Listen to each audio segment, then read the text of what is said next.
Good evening and welcome to the Royal Academy and the Benjamin West Lecture Theatre.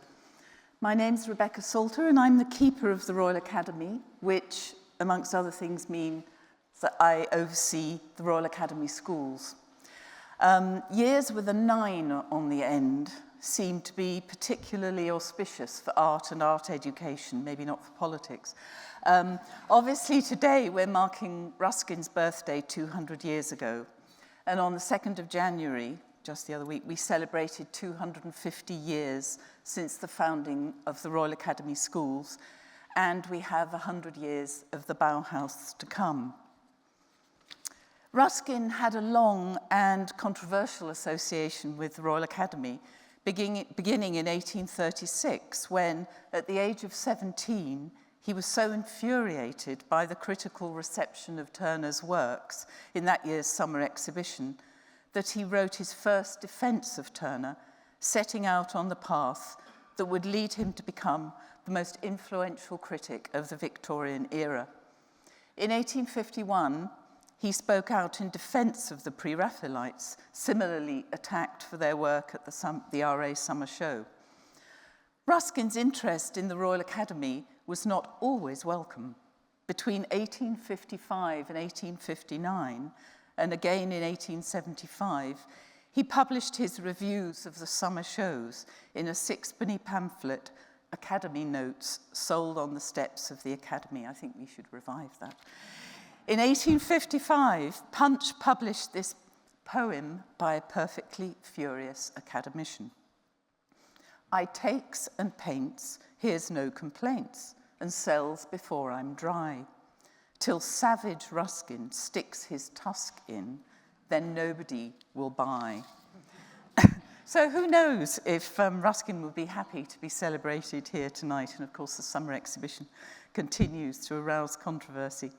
So I would like to thank our co-presenters of this evening's event, All Great Artists Praise, Ruskin Today, which is an informal umbrella organisation coordinating the bicentenary year, and in particular, I can't see where he is, Robert Hewison, and also the performers.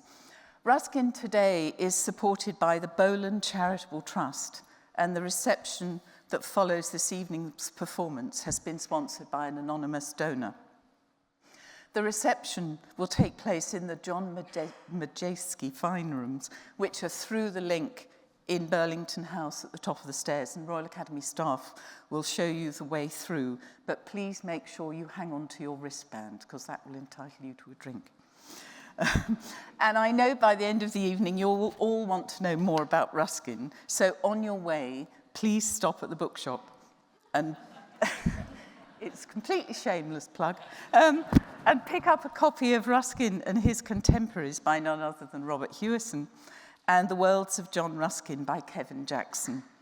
So, and one final request, please refrain from taking photographs during the performance and enjoy the evening. Thank you.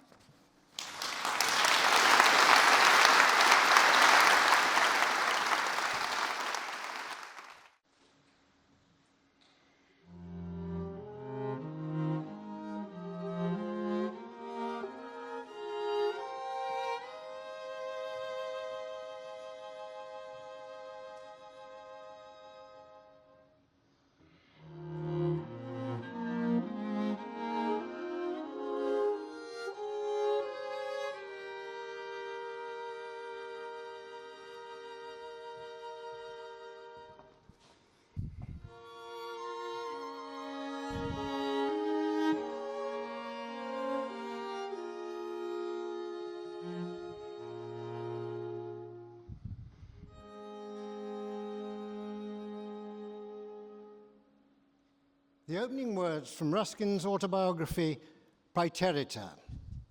I am, and my father was before me, a violent Tory of the old school. Walter Scott's school, that is to say, and Homer's. I name these two out of the numberless great Tory writers because they were my own two masters. I had Walter Scott's novels and the Iliad, Pope's translation, for constant reading when I was a child, on weekdays. And on Sundays, their effect was tempered by Robinson Crusoe and the Pilgrim's Progress.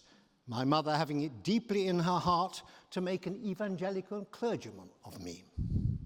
Fortunately, I had an aunt even more evangelical than my mother, and my aunt gave me cold mutton for Sunday's dinner, which, as I much preferred it hot, greatly diminished the influence of the Pilgrim's Progress.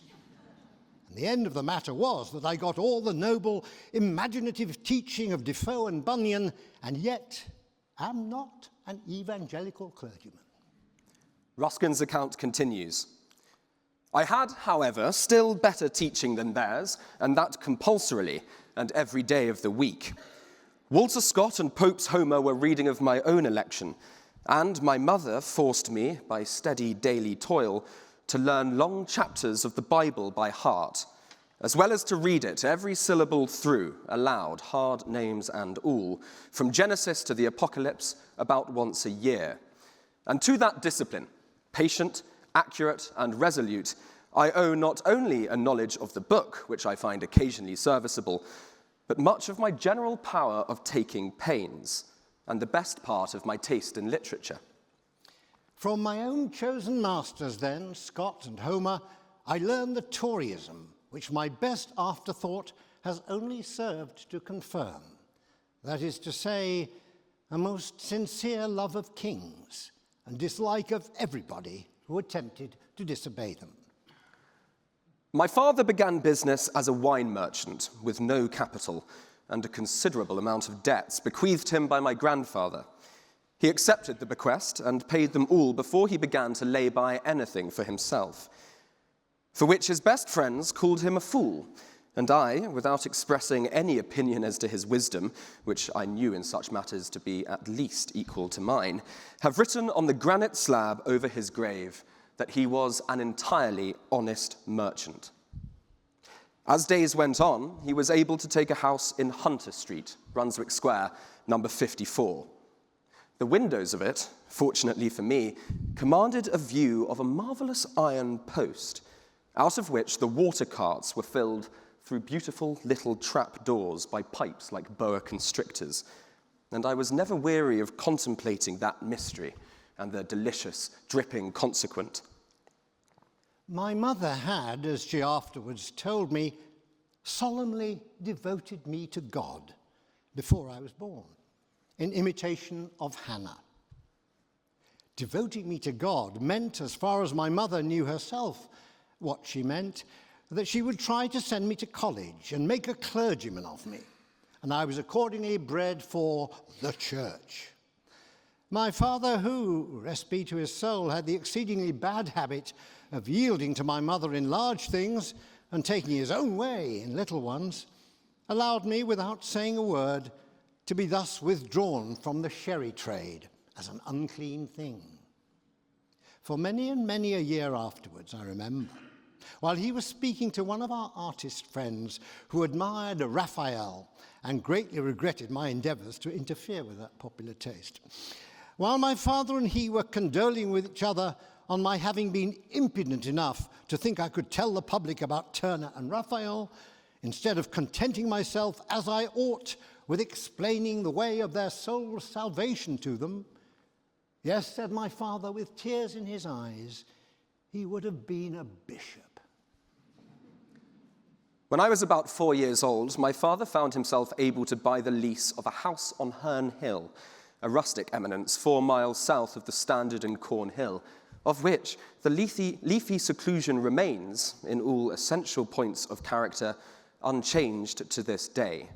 Certain Gothic splendors lately indulged in by our wealthier neighbors being the only serious innovations, and these are graciously concealed by the fine trees of their grounds.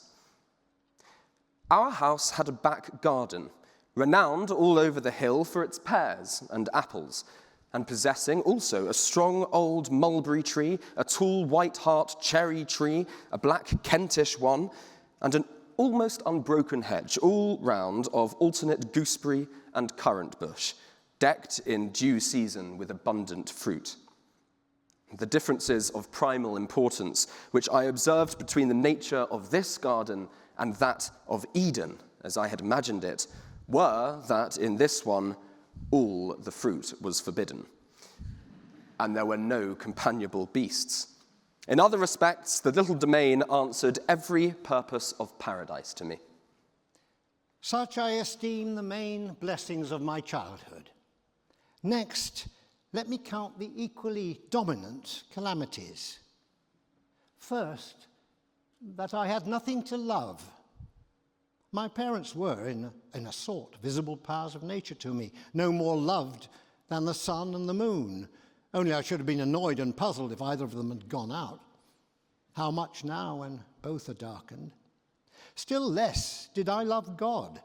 Not that I had any quarrel with him or fear of him, simply found what people told me was his service disagreeable, and what people told me was his book not entertaining. I'd no companions to quarrel with, neither, nobody to assist and nobody to thank. Not a servant was ever allowed to do anything for me but what it was their duty to do.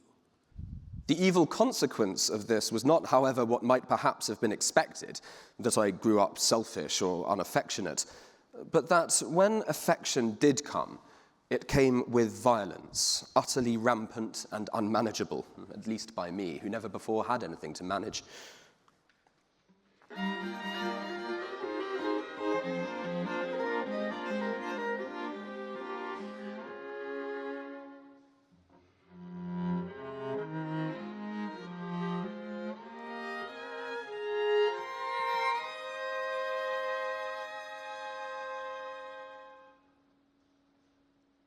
As my adverse stars would have it, in 1836, my father's partner, Mr. Domecq, thought it might for once be expedient that he should pay a complimentary round of visits to his British customers, and asked if meanwhile he might leave his daughters at Herne Hill to see the lions in the tower, so on.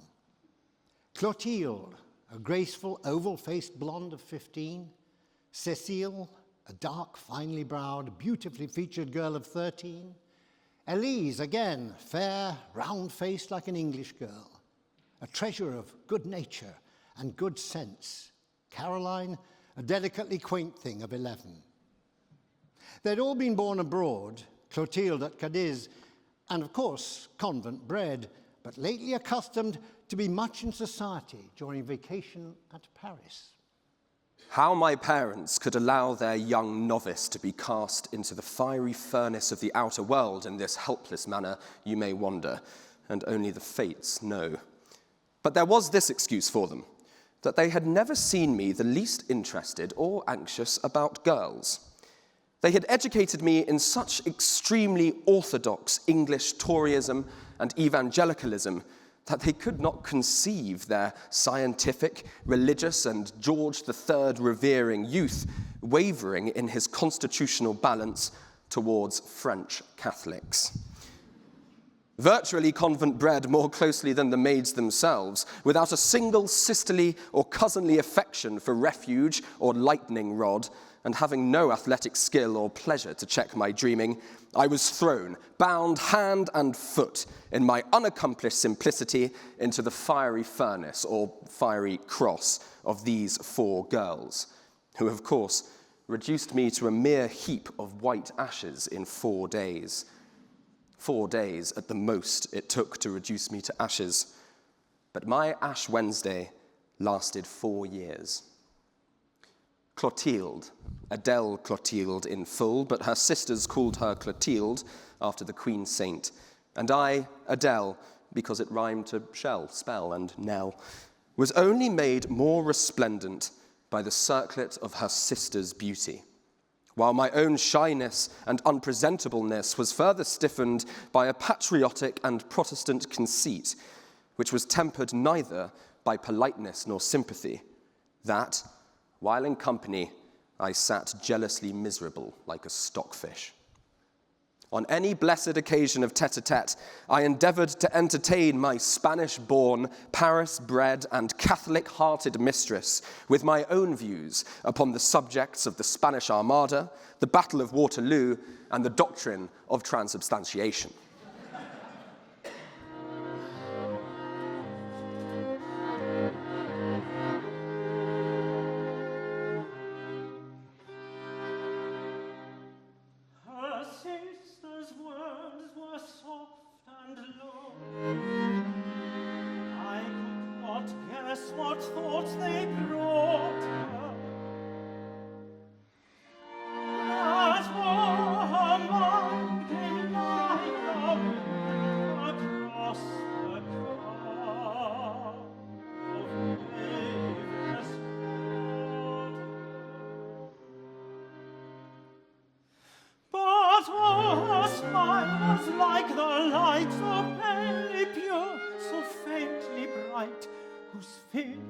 flash is quivering, leave the rosy clouds of summer eve, which on the glowing western sky do ope and close and live and die. Oh, how the blushing joys did skip and burn about that laughing lip, has changed her thoughts from grave to gay, and trembled there with deep delay, or softly died untraced away.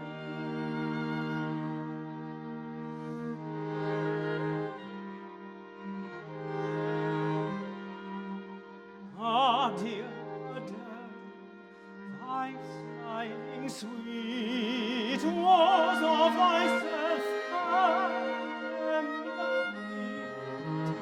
thou wast a smile so bright, so brief, it left the lips of life in grief.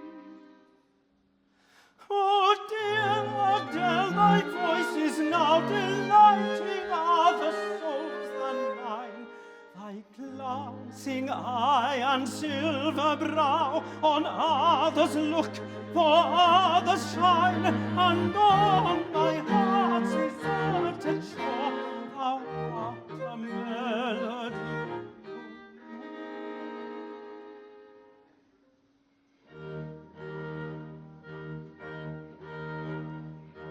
Yet, dear Adele, my grieving breast is full of voices lowly singing sweet, as the breezes of the west the summer roses older bring, soft as the moon on midnight haze, strange as the blossom on grace, their darkness half preventing.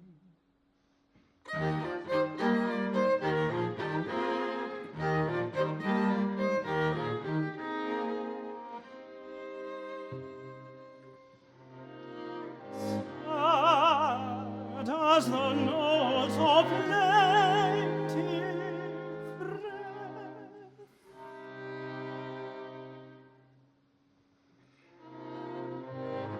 at the hurt whilst one sings in death.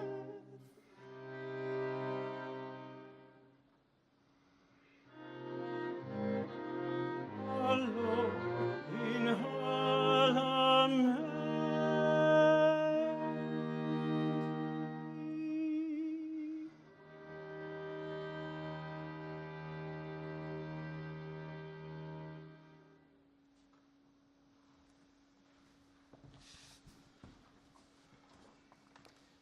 Ruskin's unrequited love for Adele de Mecq continued throughout his time as an undergraduate at Christ Church, Oxford, as a gentleman commoner. It never dawned on my father's mind that there were two fashionable and unfashionable orders or castes of undergraduate at Christ Church, one of these being called gentlemen commoners, the other commoners. My father did not like the word commoner. He felt and saw in his son powers which had not their full scope in the sherry trade. His idea of my future, now entirely formed in conviction of my genius, was that I should enter at college into the best society, take all the prizes every year, and a double first to finish with, marry Lady Clara Vere de Vere, write poetry as good as Byron's, only pious, preach sermons as good as Bossuet's, only Protestant, be made at 40 Bishop of Winchester and at 50 Primate of England. Although Ruskin did win the Newdigate Prize for Poetry in 1839, his hopes of gaining a double first were blighted when he learned that Adele was to marry another. Broken-hearted, his parents took him away from Oxford to convalesce on a long continental tour. He was not supposed to read, but he was allowed to draw. In 1842, having recovered his health and taken a pass degree, he made another continental journey with his parents. He visited the forest of Fontainebleau. I found myself lying on the bank of a cart road in the sand, with no prospect whatever but that small aspen tree against the blue sky. Languidly, not idly, I began to draw it, and as I drew, the languor passed away. The beautiful lines insisted on being traced without weariness, more and more beautiful as each rose out of the rest and took its place in the air. With wondering increasing every instant, I saw that they composed themselves by finer laws than any known of men. At last, the tree was there, and everything that I had thought before about trees, nowhere. The woods, which I had only looked on as wilderness, fulfilled, I then saw in their beauty the same laws which guided the clouds, divided the light, and balanced the waves. He hath made everything beautiful in his time, became for me thenceforward the interpretation of the bond between the human mind and all visible things. And I returned along the wood road, feeling it had led me far, farther than ever fancy had reached or theodolite measured. The contemporary artist who best conveyed this beauty was Turner, whom Ruskin had long admired and who by 1840 had become a family friend. He explains in Praeterita. In 1836, Turner exhibited 3 pictures in which the characteristics of his later manner were developed with his best skill and enthusiasm. Juliet and her nurse, Rome from Mount Aventine, and Mercury and Argus. His freak in placing Juliet at Venice instead of Verona, and the mysteries of lamplight and rockets with which he disguised Venice herself, gave occasion to an article in Blackwood's magazine of sufficiently telling ribaldry, expressing with some force and extreme discourtesy the feeling of the pupils of Sir George Beaumont at these unaccredited views of nature. The review raised me to the height of black anger, in which I've remained pretty nearly ever since. From Modern Painters, Volume 1, published in 1843. The work now laid before the public originated in indignation at the shallow and false criticisms of the periodicals of the day on the works of the greatest living artist to whom it principally refers. It was intended to be a short pamphlet, reprobating the manner and style of those critiques and pointing to their perilous tendency as guides of public feeling. But I found myself compelled to amplify what was at first a letter to the editor of a review into something like a treatise on art, to which I was obliged to give the more consistency and completeness, because it advocated opinions which, to the ordinary connoisseur, will sound heretical. The reputation of the great artist to whose works I have chiefly referred is established on 2 legitimate grounds among all whose admiration is honourable to be in any way affected by the ignorant sarcasms of pretension and affectation. But when public taste seems plunging deeper and deeper into degradation day by day, and the press universally exerts such power as it possesses to direct the feeling of the nation more completely to all that is theatrical, affected, and false in art, while it vents its ribaldry on the most exalted truth and the highest ideal of landscape that this or any other age has witnessed, it becomes the imperative duty of all who have any perception or knowledge of what is really great art, or any desire for its advancement in England, to come fearlessly forward, to declare and demonstrate wherever they exist the essence and authority of the beautiful and the true. This was to be Ruskin's mission throughout all 5 volumes of Modern Painters, the last published in 1860. And as his knowledge and confidence grew, his arguments began to embrace the whole of Western art. In 1845, in preparation for his next volume, Ruskin travelled once more to Italy, returning to Venice, the city he had known and loved since a boy. At the age of 14, he had written the words to this song.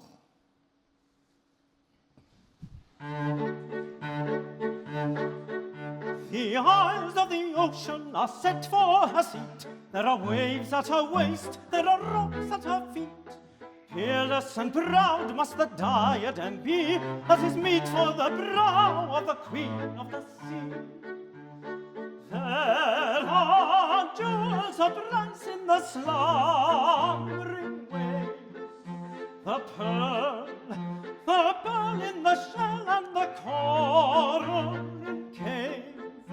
And the crystal is clear and the ruby is red, where the brightness is but for the eyes of the dead.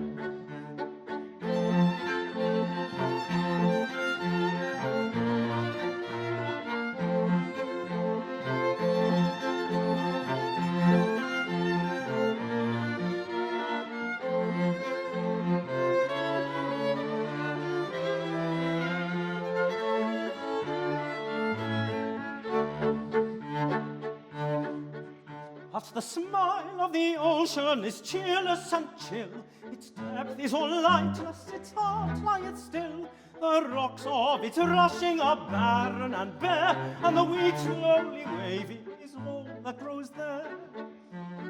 There's the moon with its gold and the noon with its blue. The night with its starlight, the dawn with its dew. But the light of the eye of the head is in vain, not a floweret will bud on the merciless main.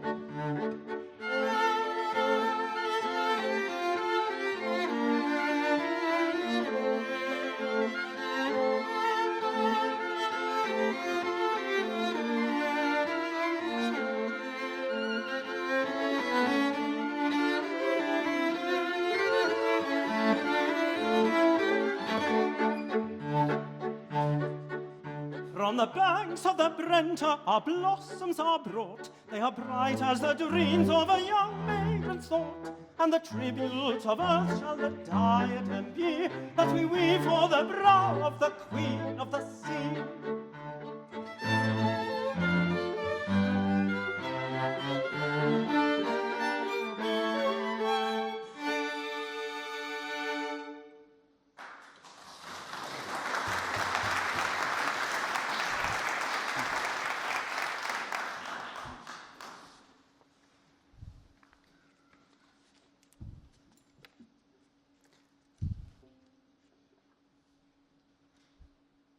Venice, 24th of September, 1845.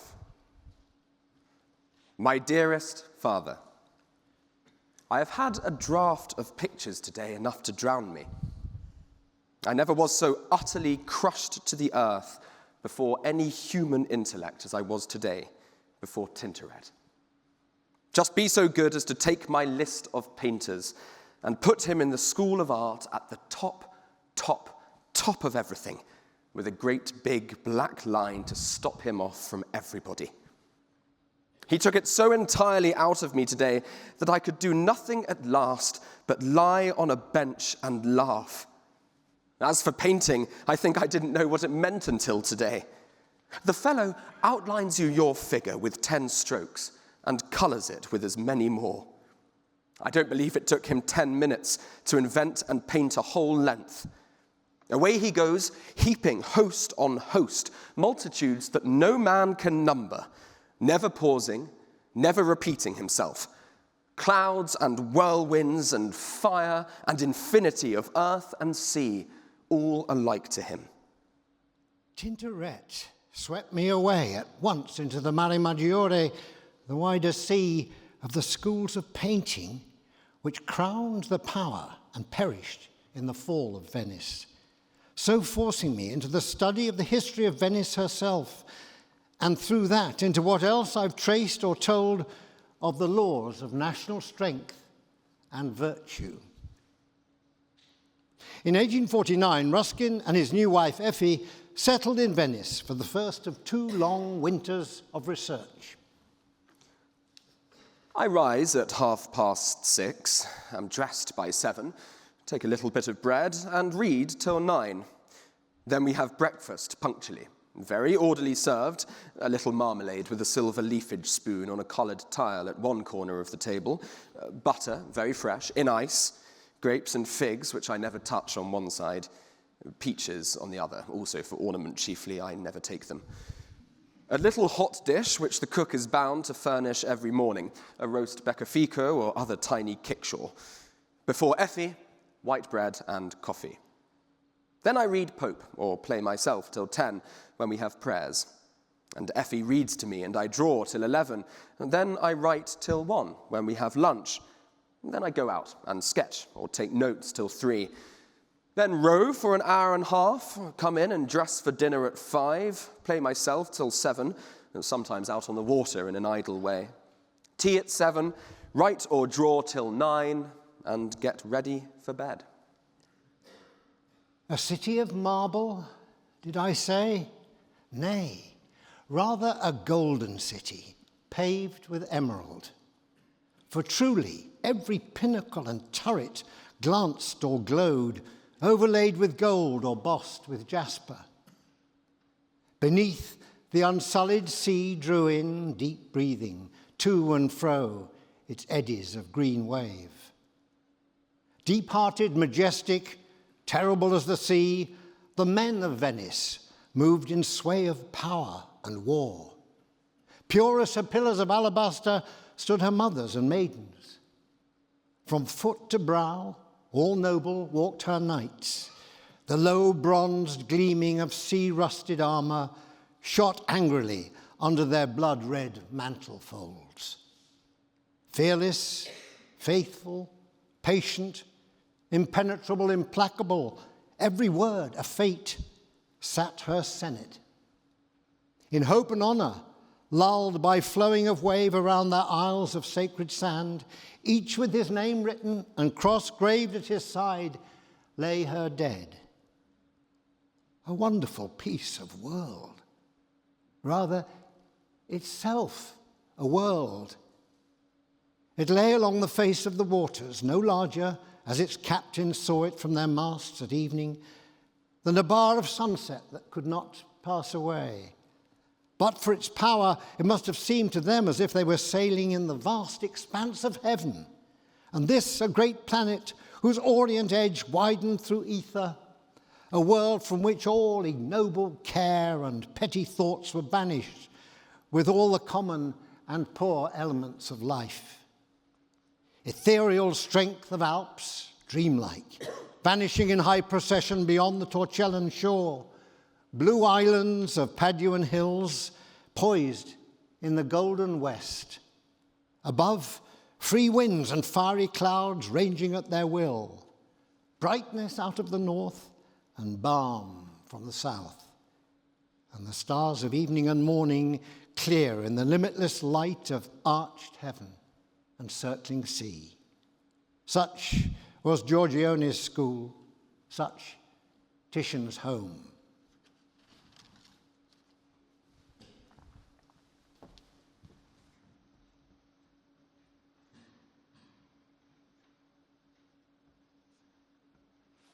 Come unto these yellow sands, and then take hands. Curtsied when you have, and kissed the wild waves whist. Footed featly here and there, and let the rest the burden bear. Hark, hark!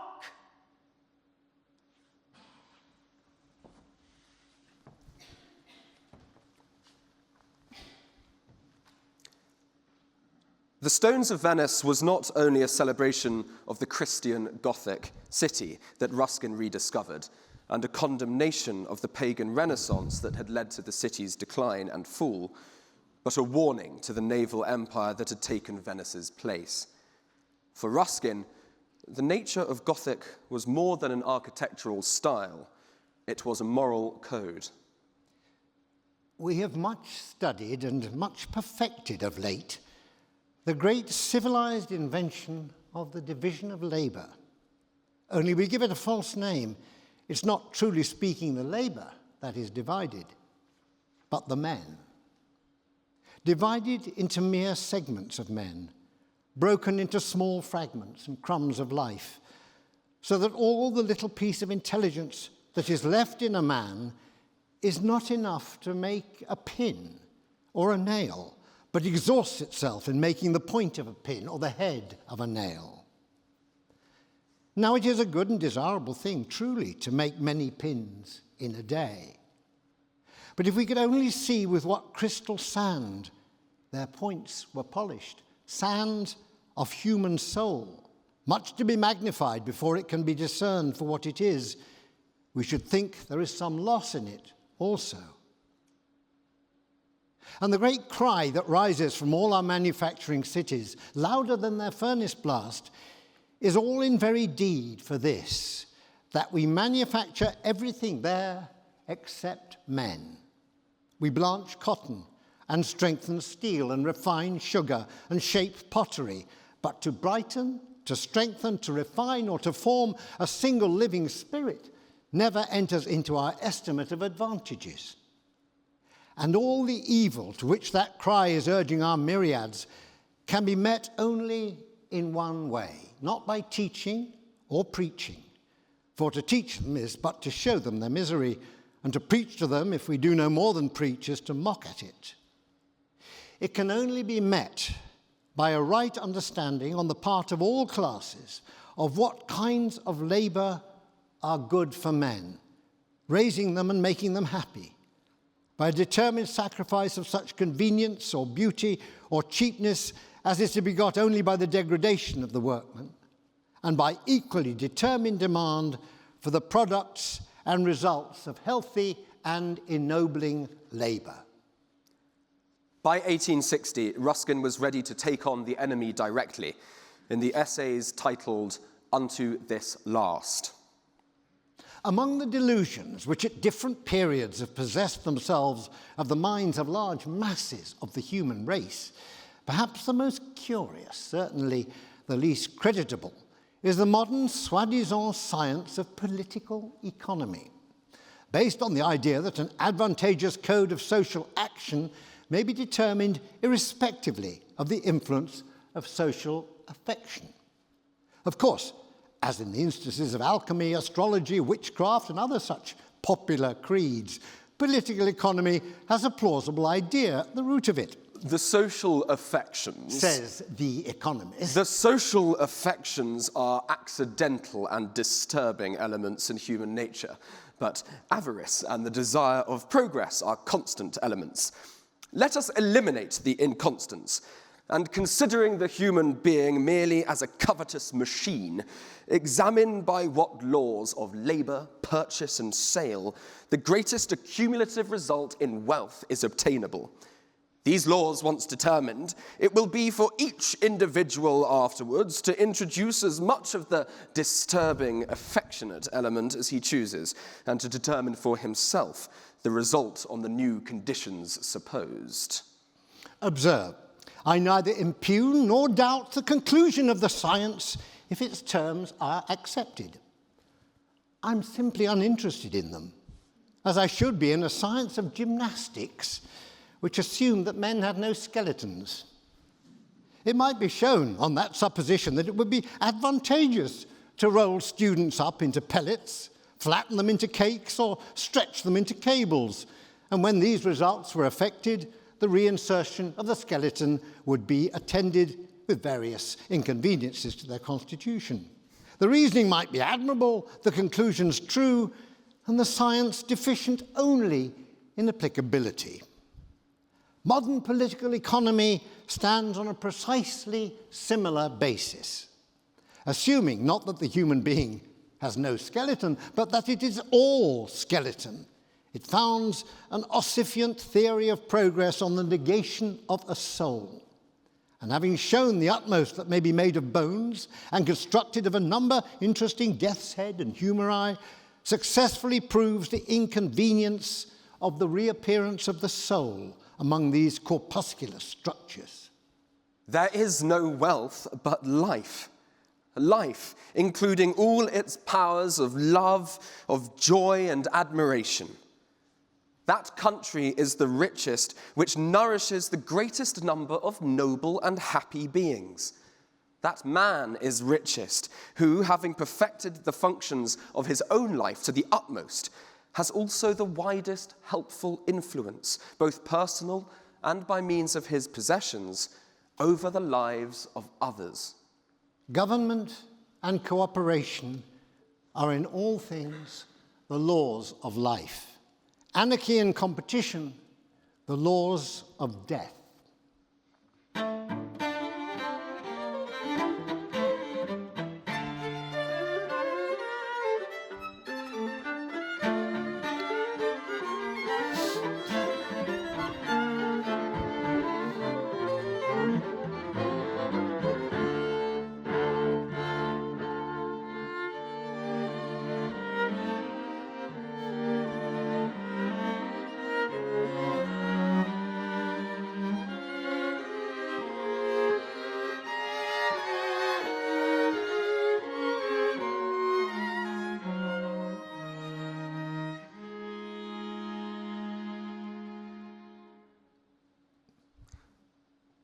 Unto this last completed Ruskin's transition from art critic to social critic. But that was only one important shift in his ideas. In 1858, in Turin, the power of art caused him to reconsider the fundamentals of his faith.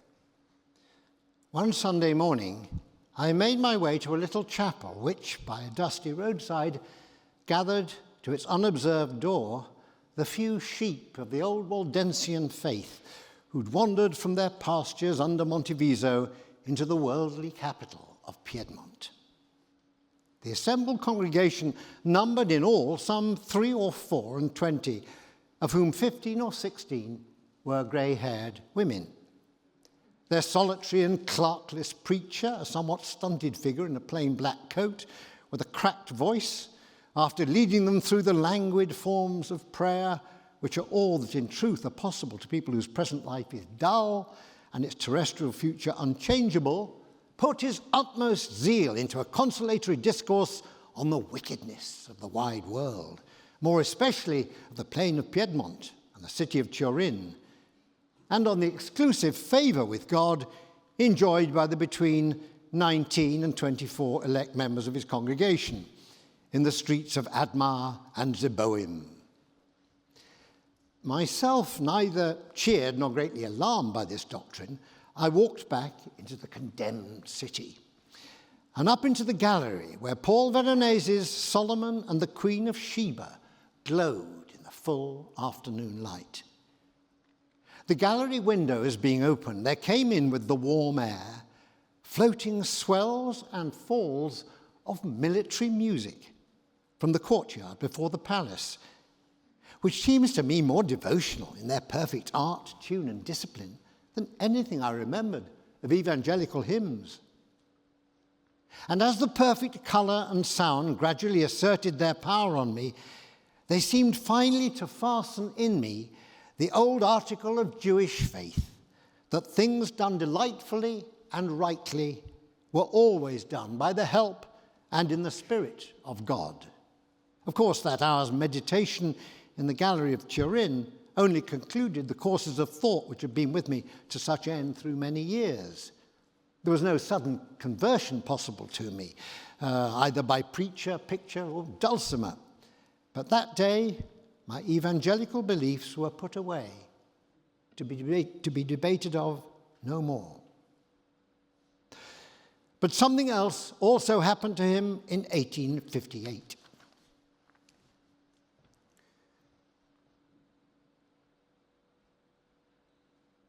A lady wrote to me, saying, as people sometimes did in those days, that she saw I was the only sound teacher in art. But this further, very seriously, that she wanted her children, 2 girls and a boy, taught the beginnings of art rightly, especially the younger girl, in whom she thought I might find some power worth developing. Would I come and see her?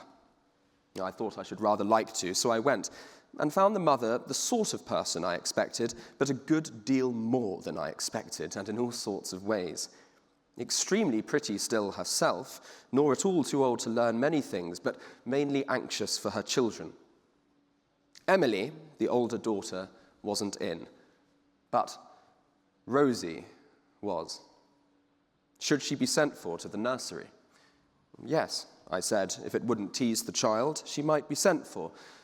So presently, the drawing-room door opened, and Rosie came in, quietly taking stock of me with her blue eyes as she walked across the room, gave me her hand as a good dog gives its paw. This was the beginning of a blighted love affair that did not end until Rose Latouche's death in 1875 at the age of 27. When she was 18 and he 47, he had proposed marriage. But religious differences, her parents' opposition, and the scandal of the annulment of his own marriage kept them apart, while Rose's own mental condition deteriorated. He saw her for the last time in February 1875. Of course, she was out of her mind in the end. One evening, she was raving violently till far into the night. They could not quiet her. At last, they let me into her room. She was sitting up in bed. I got her to lie back on the pillow, and she lay her head in my arms as I knelt beside it. They left us, and she asked me if she should say a hymn.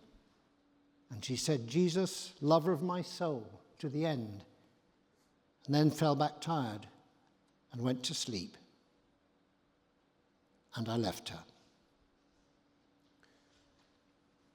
3 years later, in 1878, it was Ruskin's turn to suffer a mental collapse. When the illness first came upon me, I seemed to be aware of what was about to happen.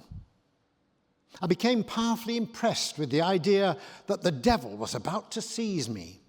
And I felt convinced that the only way to meet him was to remain awake, waiting for him all through the night and combat him in a naked condition. I therefore threw off all my clothing, although it was a bitterly cold February night, and there awaited the evil one. Of course, all this seems absurd and comical enough, but I cannot express to you the anguish and torture of mind that I then sustained. Thus I marched about my little room, growing every moment into a state of greater and greater exaltation. So it went on until the dawn began to break. I walked towards the window in order to make sure that the feeble blue light was really heralding the blue dawn, wondering at the non-appearance of my expected visitor. As I put forth my hand towards the window, a large black cat sprang forth from behind the mirror. Persuaded that a foul fiend was here at last, in his own person, though in so insignificant a form, I darted at it and grappled with it with both my hands, and gathering all the strength that was in me, I flung it with all my might and main against the floor. A dull thud, nothing more. No malignant spectre arose, which I pantingly looked for. I had triumphed. Then, worn out with bodily fatigue, with walking and waiting and watching, my mind racked with ecstasy and anguish, my body benumbed with the bitter cold of a freezing February night, I threw myself upon the bed, all unconscious. And there I was found later on in the morning in a state of prostration and bereft of my senses.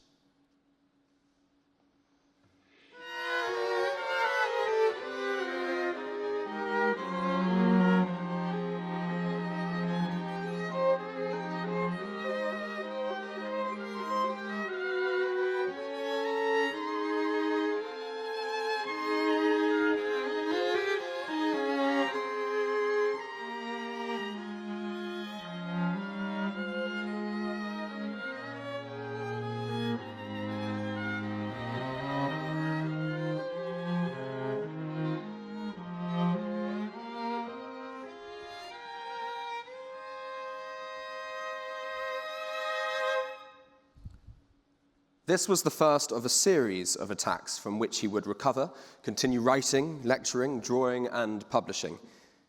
But after another attack in 1889, he gradually fell silent, dying at his house in the Lake District in January 1900. These are the closing words of his autobiography, written in June 1889.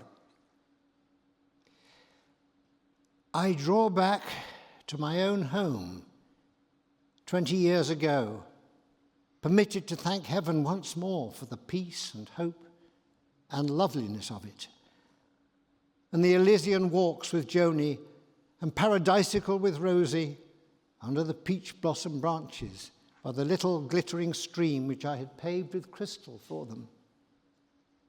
The little stream had its falls and pools and imaginary lakes. Here and there it laid for itself lines of graceful sand. There and here it lost itself under beads of chalcedony. It wasn't the Liffey or the Nith nor the Wandle, but the girls were surely a little cruel to call it the gutter. Happiest times for all of us that ever were to be. And I've been sorrowful enough for myself since I lost sight of that peach blossom avenue. Edenland, Rosie calls it sometimes in her letters. Whether it's tiny river or of the waters of Albana or Euphrates or Thamesis, I know not, but they were sweeter to my thirst than the fountains of Trevi or Branda. How things bind and blend themselves together. The last time I saw the fountain of Trevi, I saw from Arthur's father's room, Joseph VII, when we both took Joni to see him in 1872. Fonte Branda I last saw with Charles Norton, under the same arches where Dante saw it. We drank of it together and walked together that evening on the hills above, where the fireflies among the scented thickets shone fitfully in the still undarkened air. How they shone, moving like fine broken starlight through the purple leaves. How they shone. Through the sunset that faded into thunderous night as I entered Siena 3 days before, the white edges of the mountainous clouds still lighted from the west, and the openly golden sky calm behind the gate of Siena's heart. With its still golden words, Siena opens its great heart to you, and the fireflies everywhere in sky and cloud, rising and falling, mixed with the lightning, and more intense than the stars.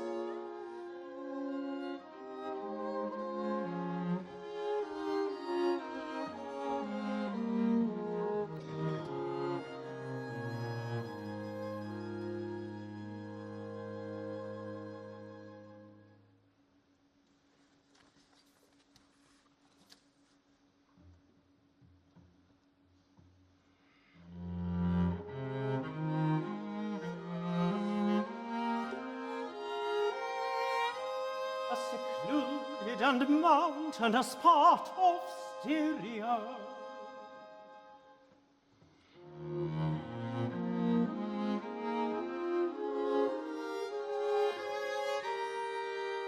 There was in old time a valley of the most surprising and luxuriant fertility.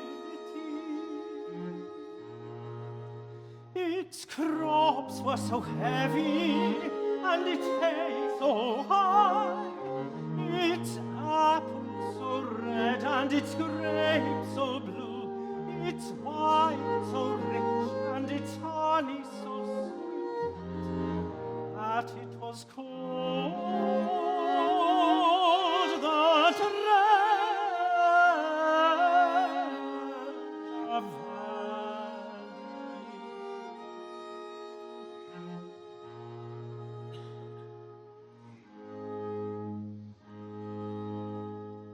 The valley was surrounded on all sides by steep and rocky mountains.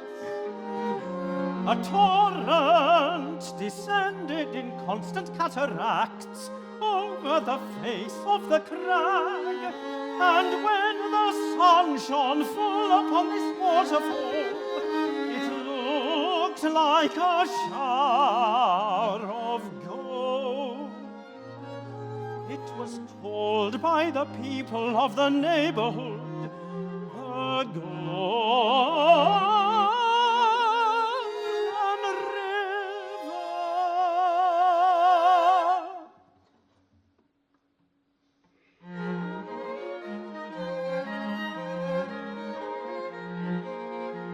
The whole of Treasure Valley belonged to three brothers called Schwartz and Hans and Gluck.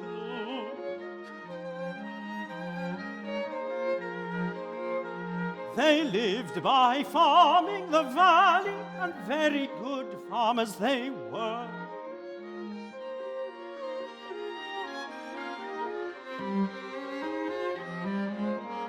The two elder brothers were very ugly men, with overhanging eyebrows and small dull eyes.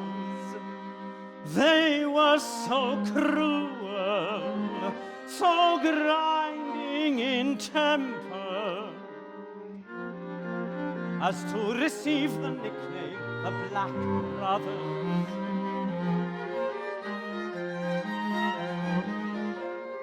But the youngest brother, Gluck, was fair, blue-eyed, and kind in temper to every living thing.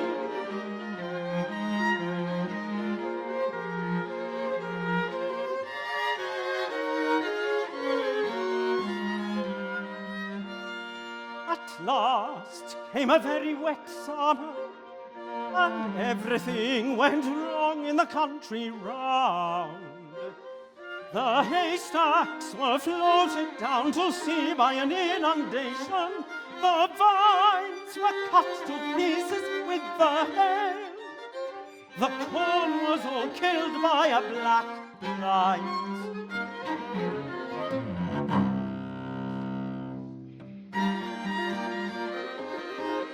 Only in Treasure Valley all was safe.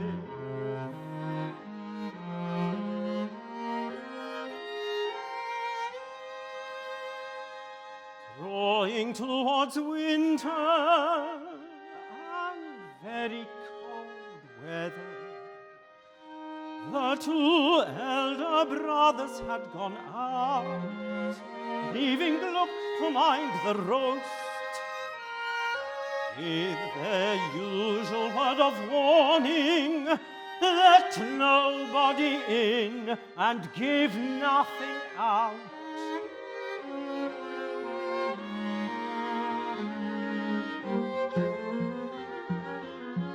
Just then there came a double knock at the door. It must be the wind, said Gluck. He went to the window to see who was there. The most extraordinary looking little gentleman. A very large nose, cheeks very red, eyes that twinkled merrily, moustaches curled twice round. "Hello," cried the gentleman, "I'm wet, let me in. I only want to warm myself, let me in, I say." When Gluck saw the fire, rustling and roaring, his heart melted within him, and he let the fellow stay.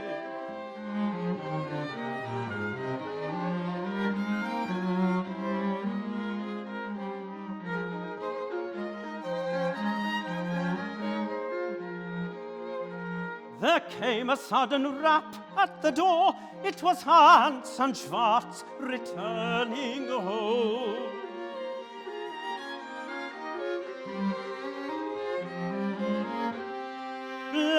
my soul broach fast. How did he get in? Be off, said Hans, be off, and be hanged.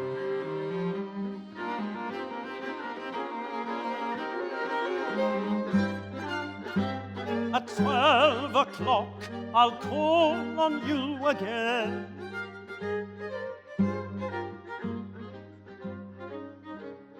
Such a night as it was, howling wind, rushing rain.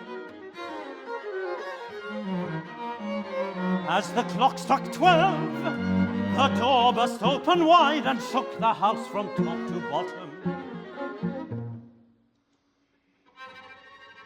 The room was full of water, and by a misty moonbeam, the brothers could see the gentleman. You'll find my card upon the kitchen table. And remember, I shall never call again.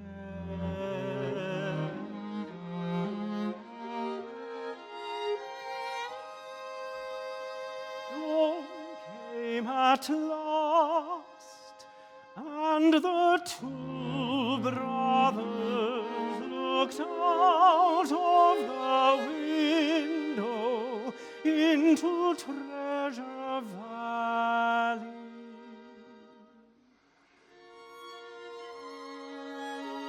A mass of ruin and of desolation.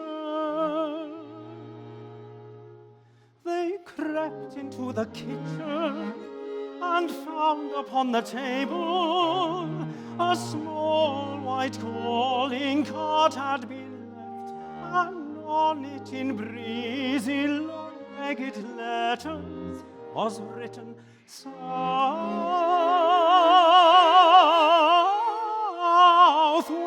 Wind, Esquire.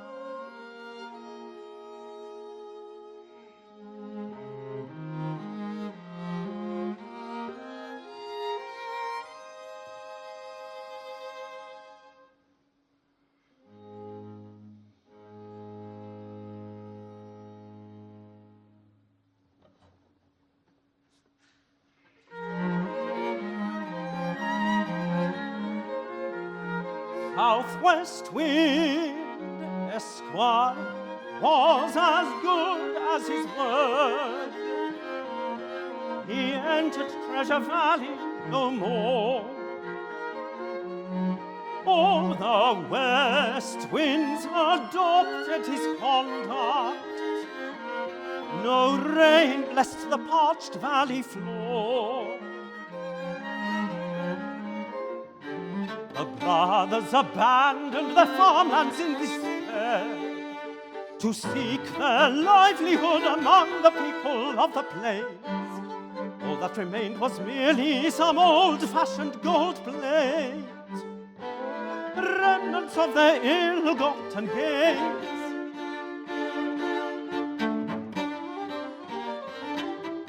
So they melted all their gold without money to buy more. Look would bind the furnace, and St. Schwartz drank ale next door.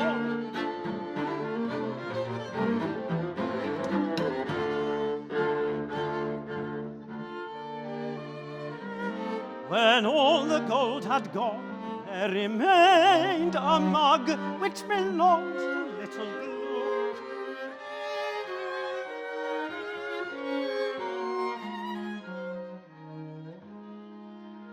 The mug was a very odd mug, the handle of two wreaths of flowing hair, a beard and whiskers surrounding a fierce little face. The brothers tossed the mug into the melting pot. Gluck took a farewell look and sat down to catch the evening air.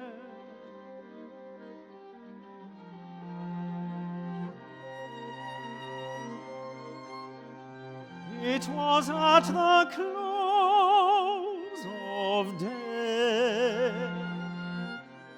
and when Gluck sat down at the window, he saw the rocks of the mountain tops, all crimson and purple with the sunset.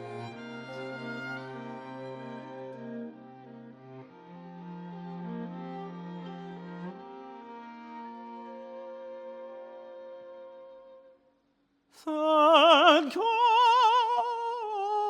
golden river fell in a column of pure gold.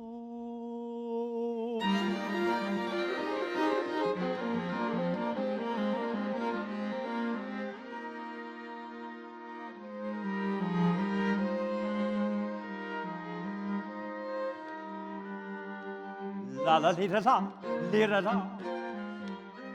La la li la la, li la la. Pour me out, li la la. Pour me out, I'm too hot.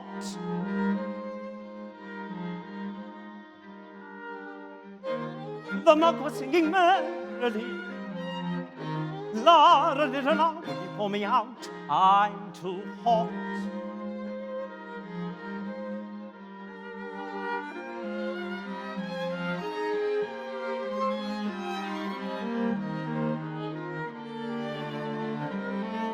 Gluck took hold of the crucible to pour out the gold.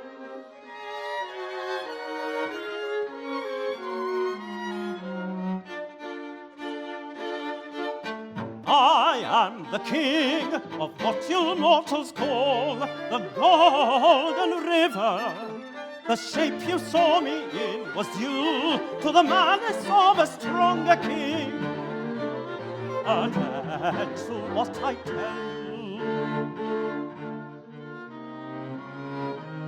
whoever shall climb to the top of that mountain and cast into the stream 3 drops of holy water, for him the river shall turn to gold.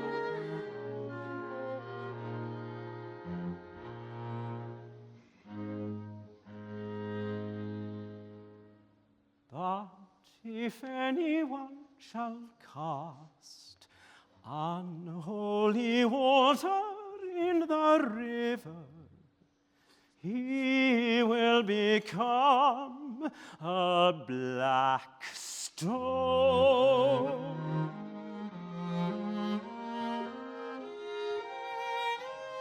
The king of the Golden River turned and walked into the furnace.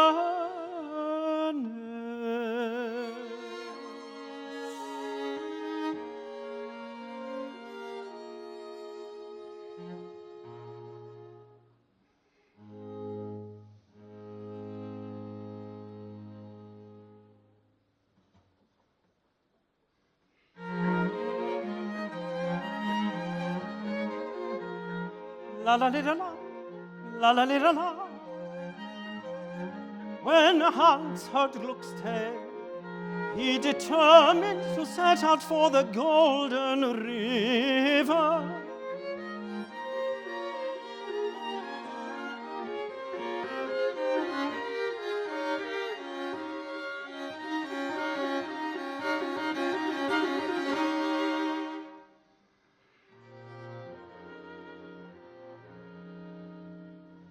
Next morning Hans got up before the sun rose, put holy water into a flask, and set off for the mountain.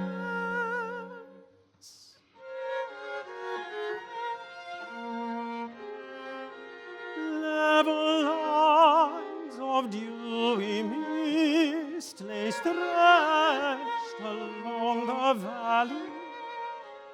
Far beyond and far above slept the utmost peaks of the eternal snow.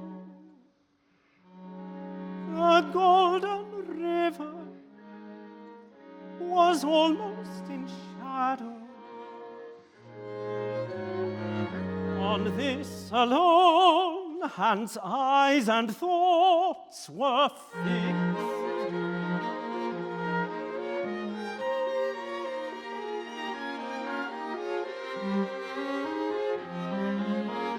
Fatigue and intense thirst quite soon afflicted Hans, and glance after glance he cast on the flask. 3 drops are all I need to cool my burning lips.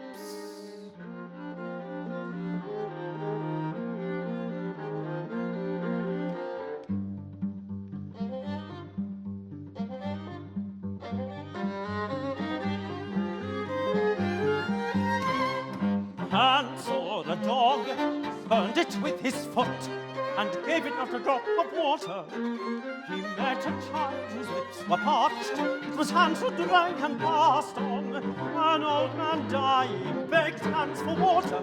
Thou hast had thy share of life, was Hans' reply.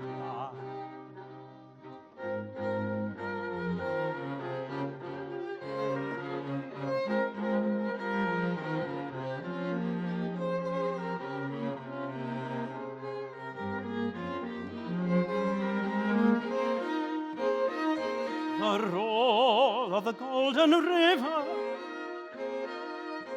filled with the glory of the sunset, rose on Hans' ear. He hurled the flask into the torrent, and the roar of the river rose as it gushed over the black stone.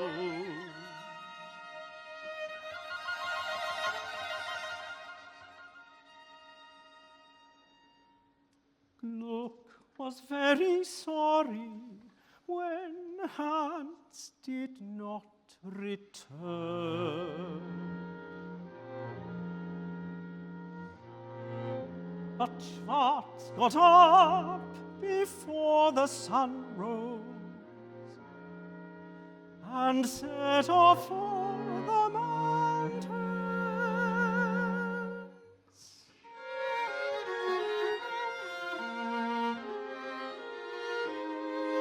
The day was cloudless,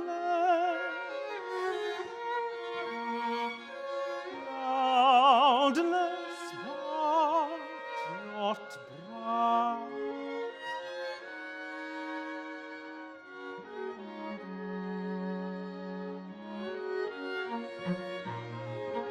And as Schwarz climbed, the thirst came upon him.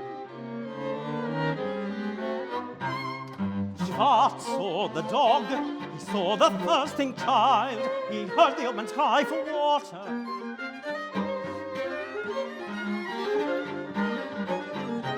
Water, indeed, said Schwarz, I haven't half enough for myself.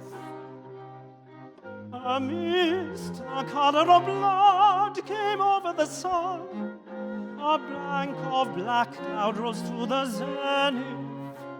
The sky was like a lake of blood.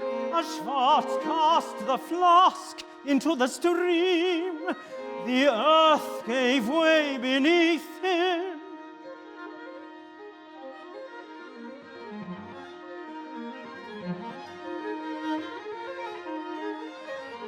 And the moan of the river rose as it gushed over the 2 black stones.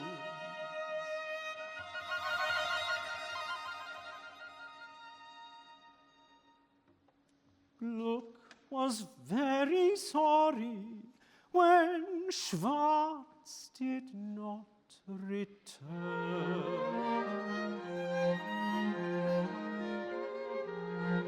now Gluck had no money,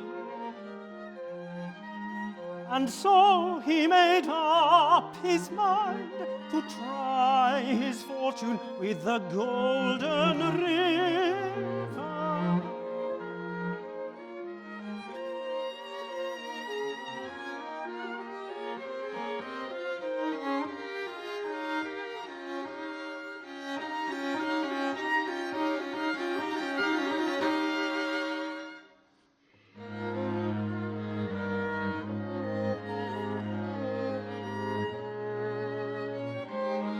When Gluck had climbed for an hour, he got dreadfully thirsty. He was about to drink when he saw the old man, pale and weary. Gluck gave him the water. He saw the child and put the bottle to its lips. Gluck saw the little dog and poured all that remained into its mouth.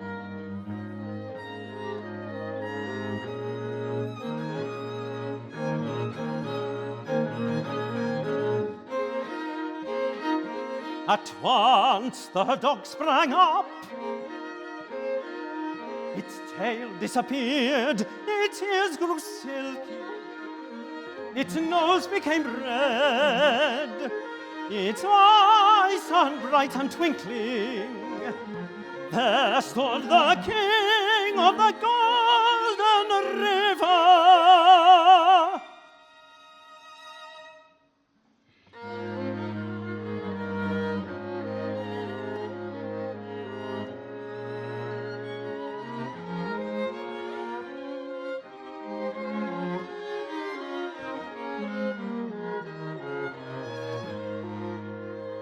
The king of the Golden River stooped and picked a lily on whose white leaves there hung 3 drops of clear dew.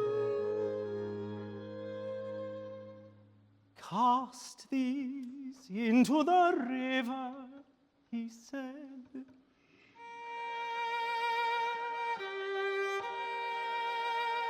Gluck climbed to the brink of the Golden River, and its waves were clear as crystal and as brilliant as the sun. He cast the 3 drops of dew into the stream.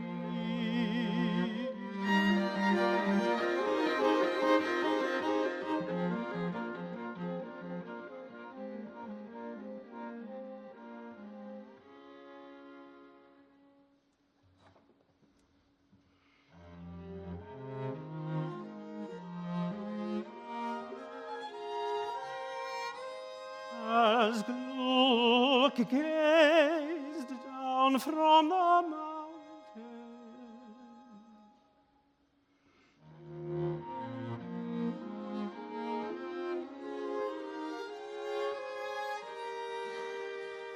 into the treasure valley, fresh grass, young flowers, and creeping plants appeared along the riverside.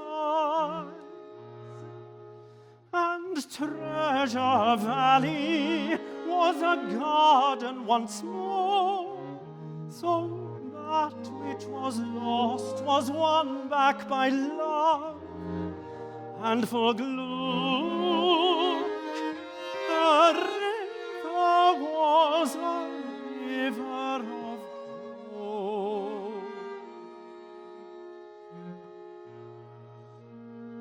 And up by the cataract still may be seen the two 2 black stones which the people still call.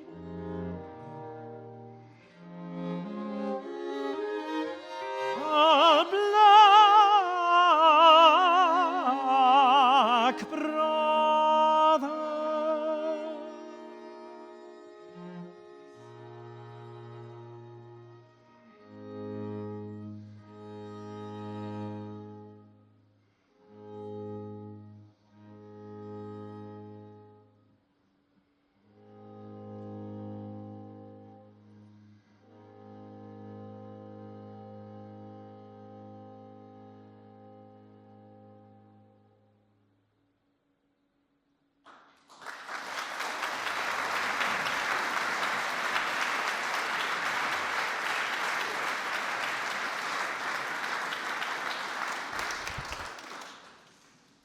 The greatest thing a human soul ever does in this world is to see something and to tell what it saw in a plain way. Hundreds can talk for one who can think, but thousands can think for one who can see. To see clearly is poetry, prophecy, and religion, all in one. You cannot love the real sun, that is to say, physical light and colour, rightly, unless you love the spiritual sun, that is to say, justice and truth, rightly. For unjust and untrue persons, there is no real joy in physical light. The physical result of that mental vileness is a total carelessness of the beauty of the sky, or the cleanness of streams, or the life of animals and flowers. I believe that the powers of nature are depressed or perverted together with the spirit of man, and therefore that conditions of storm and physical darkness, such as never were before in Christian times, are developing themselves, in connection also with forms of loathsome insanity, multiplying through the whole genesis of modern brains. This is what I have chiefly to say to you. The art of any country is the exponent of its social and political virtues. Accept this as one of the things, and the most important of all the things I can positively declare to you. The art or general productive and formative energy of any country is an exact exponent of its ethical life. You can have noble art only from noble persons, associated under law as fitted to their time and circumstances. And the best skill that any teacher of art could spend here in your help would not end in enabling you even so much as rightly to draw the water lilies of the Charwell, and though it did, the work when done would not be worth the lilies themselves, unless both he and you were seeking in the laws which regulate the finest industries the clue to the laws which regulate all industries, and in better obedience to which we shall actually have henceforward to live, not merely in compliance with our own sense of what is right, but under the weight of quite literal necessity. All great art is praise. There is no wealth but life.